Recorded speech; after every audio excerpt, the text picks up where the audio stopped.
میں پچھلے کچھ دنوں سے عید سے پہلے ہی مجھے بخار تھا، تو میں نے پہلے ٹیسٹ کروایا تو ڈاکٹروں کو لگا کہ مجھے جانڈس کی تکلیف ہے۔ تو پھر مجھے انہوں نے کمپلیٹ ریسٹ کے لیے کہا، وہ ریسٹ بھی ہو نہیں سکا۔ تو انہوں نے کہا کہ نہیں، اگر یہ ہو تو یہ بڑھے تو پھر آپ کو 2-3 ہفتے ریسٹ کرنا پڑے گا۔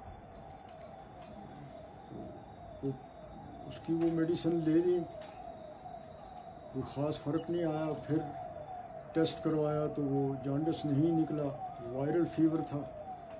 تو پچھلے کئی دنوں سے جو مجھے یہاں ملنے بھی آتے رہے، تو ان کو بھی میں نے کہا یار میری اگر ایسی سچویشن ہو تو میرے لیے کمپین کرنا بھی مشکل ہے، الیکشن لڑنا بھی مشکل ہے۔ لیکن اس وائرل فیور کا جب پتہ لگا تو پھر اس کا میں نے ٹریٹمنٹ کروایا، تو آج میں بالکل ٹھیک ہوں۔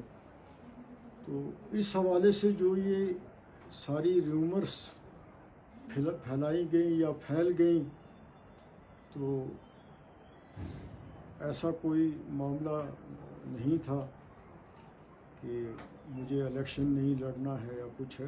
مجھے اگر صحت خراب رہتی میری اسی طریقے سے تو میں ڈیفینیٹلی کہتا کہ ان کو کہ آپ الٹرنیٹیو کینڈیڈیٹ تلاش کر لیجئے یا کچھ بھی۔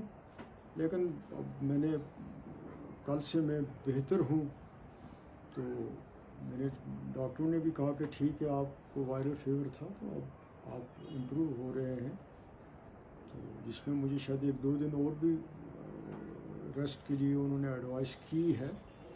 تو باقی میں بالکل ٹھیک ٹھاک ہوں۔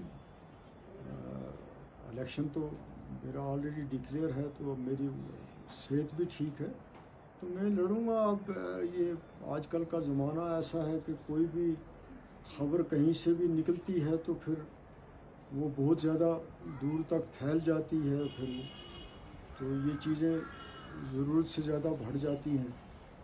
تو وہی سن کے عمر صاحب بھی یہاں آئے، تو وہ بھی کوئی میرے ساتھ سیاسی بات کرنے نہیں آئے تھے، وہ بھی میری خبر گیری کرنے کے لیے آئے تھے۔ تو میں نے ان کو بھی کہا کہ آپ کو تکلیف کرنے کی ضرورت نہیں تھی، لیکن چلیں ان کی اس لحاظ سے بابا نگری کی وانگت کی سیر بھی ہو گئی۔